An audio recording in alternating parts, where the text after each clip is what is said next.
I'd like to introduce Margaret from Spain, who's lived there for 30 years, but previously she was from England. Welcome, Margaret. Hi there. Can you tell me when you were diagnosed with MS? I was diagnosed in 2008, but I'm quite sure I've had it since I was about 20 because I've had all sorts of weird things happen. hmm How old were you when you got your official diagnosis? 60. 60. What impact did that have on you, being told you'd got MS? Well, it's a bit strange really because I broke my back and I didn't know it was broken. It was a horse riding accident. And I've always been very sporty. And when I was about 40, my legs started going numb and they started investigating my back and found I had a fracture, well, sort of crash fracture, which they operated on me and put metal plates in, etc., etc. But I was always very bad after that. I couldn't do any more sport. I couldn't bend. I had a lot of pain. So the things broke and they did it again. And I was always very worried that I was going to end up in a wheelchair because I'd got a broken back, which hadn't really been fixed well. hmm And then the third operation I had on my back was to put in the plates again because they were broken. And a year after, I went back for a checkup and the traumatologist said to me, "Why are you using a walking stick?" And I said, "Because I'm losing my balance. I find it very..." He said, "That's nothing to do with your back. Go and see a neurologist." And that's when it all started. They told me I got it. And I'm glad I know what I've got because I was going through the stages of not knowing what I had and not knowing where my back was going to take me. In Mm. fact, my back's taken me nowhere because I go swimming. No, I swim. I go to a rehabilitation class in the pool every day and my back gives me no problems at all. Well, that's And fantastic. I'm glad. I'm glad I know what it is because now I know what I'm fighting against. Mm. What MS symptoms did you have when you were first diagnosed? Well, I had things happen before I was diagnosed. hmm I'd had numb arms, and they'd done a carpal tunnel syndrome operation, and it didn't do any good at all. I had numb feet, like I'd try and get in the bath, and it would feel just right. And as soon as I sat down, I'd burn myself. Mm. Um, One eye looked that my eyes used to change. I've got glasses, and one day they'd be all right, and the next day they wouldn't be all right. Um, and I was very tired. I couldn't do any sport anymore. I was very tired all the time. And then I started swallowing with difficulty. Mm. I'd be, I'd forget how to swallow. But these are things that you think, oh well, perhaps I've got a cold or I've got a sore throat, or you don't think of them as anything particular. Mm. But as soon as I diagnosed MS and I started finding out what MS was all about, I realised that when my legs started going numb, it probably wasn't the back injury. It was probably the first session a big session I was having because it lasted about 3 months. hmm Although they continued to be numb after that, but it didn't get any worse. And I remember having lots of migraines, continuous migraines, when I was younger. Um, and I started losing my balance. That's when everything started to be investigated. And I started having urgency for going to the loo. It would suddenly grip you, you rush off. hmm They've given me tablets for that, which are fantastic. What else did I have? Oh,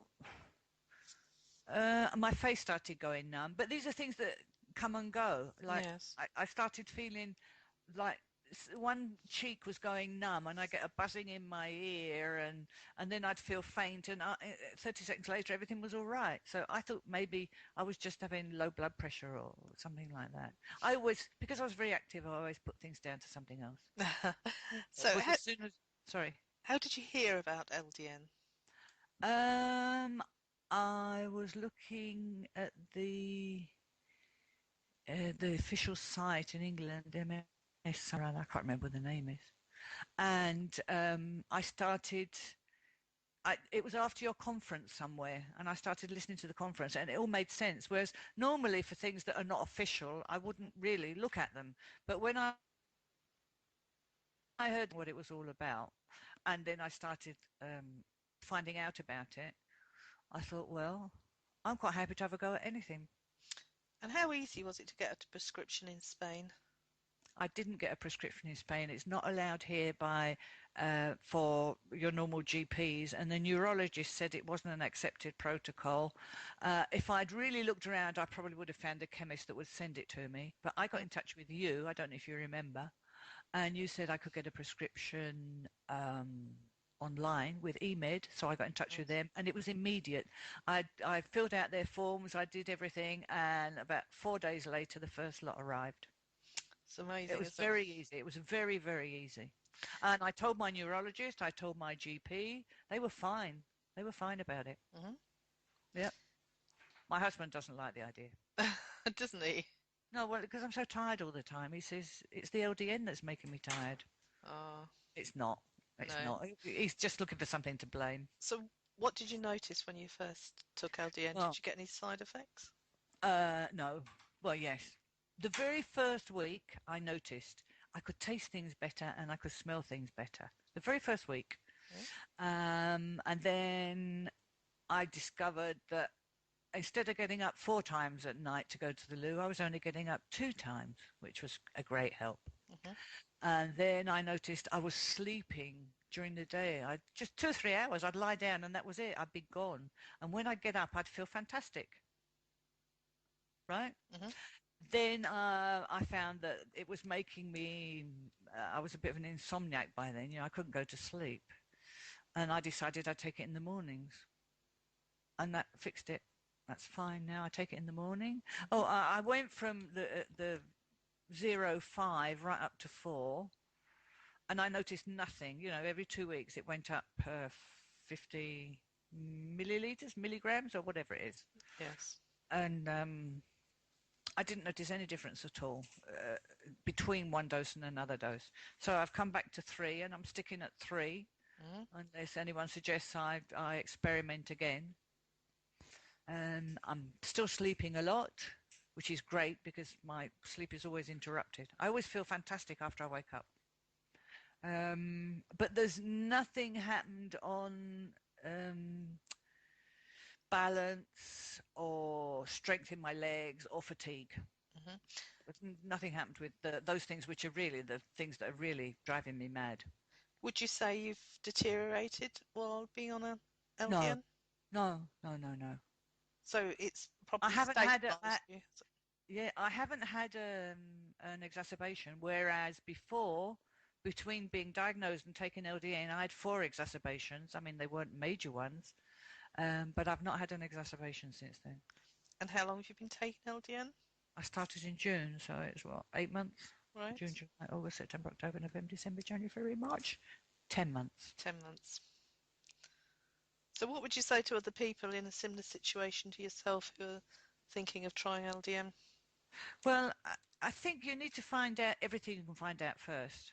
I mean, I went looking for information for 3 or 4 months, and I commented with other people that I met online about it. But I think um, because it seems to be a medicine which can be useful in so many different illnesses, that it's obviously got something going for it. I mean, I can't identify. I'm not a medical person, so I don't really know the details. But I would suggest you try it because it doesn't seem to have any side effects unless you have a drink at Christmas, like I did.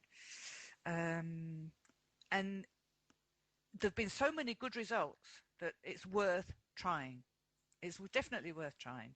Just the fact that I now don't have to get up 4 times at night to go to the loo, to me, is heaven.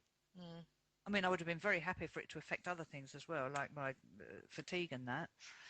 But because it seems to affect people in so many different ways and with so many different illnesses, I think you ought to try it. I think everyone should try it because of the fact that there don't seem to be any side effects.